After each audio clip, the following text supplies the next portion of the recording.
Hi, thank you so much for being with us at the Gazette. I'm Natasha Lynn. Here are your top stories of the week.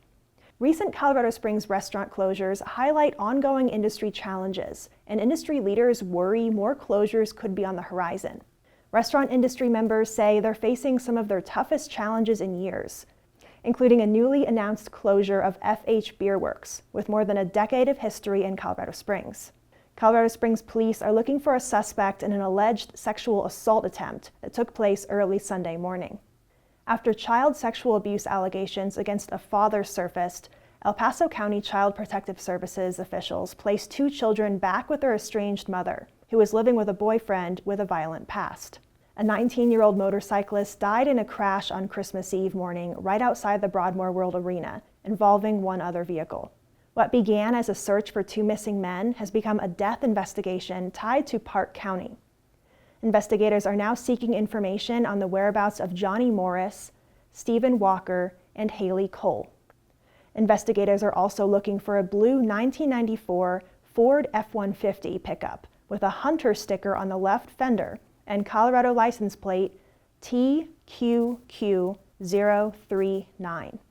With a little more than 2/3 of the Space Force stationed along the Front Range, many new initiatives are happening locally, including new classes for officers meant to expose them to different specialties within the force, such as intelligence and cybersecurity. For the first time in 19 years, 2 important religious holidays coincided on December 25th.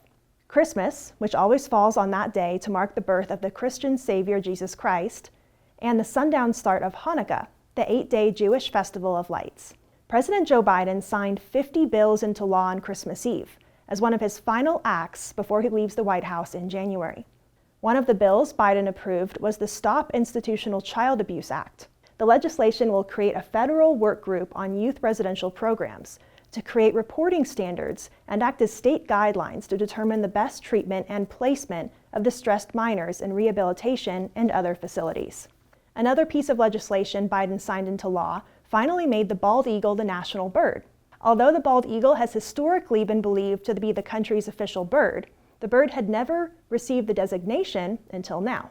Another bill Biden signed will strip lawmakers of their taxpayer-funded pensions if convicted of using their office to commit corruption-related offenses. Biden also signed the first ever federal anti-hazing standards into law. This requires higher education institutions to report incidents disclosed to authorities in their annual security reports. And to end on a sweet note, some here at the Gazette shared some Christmas cookie recipes to add to your holiday treat tray this year, including peanut brittle, sugar cookies, Russian tea cakes and cookies, and butterscotch cookies with maple burnt butter icing. Thank you so much for sticking with us. Keep an eye out for new stories coming out every day, online on Gazette.com, on our social media channels, and on our YouTube TV channel.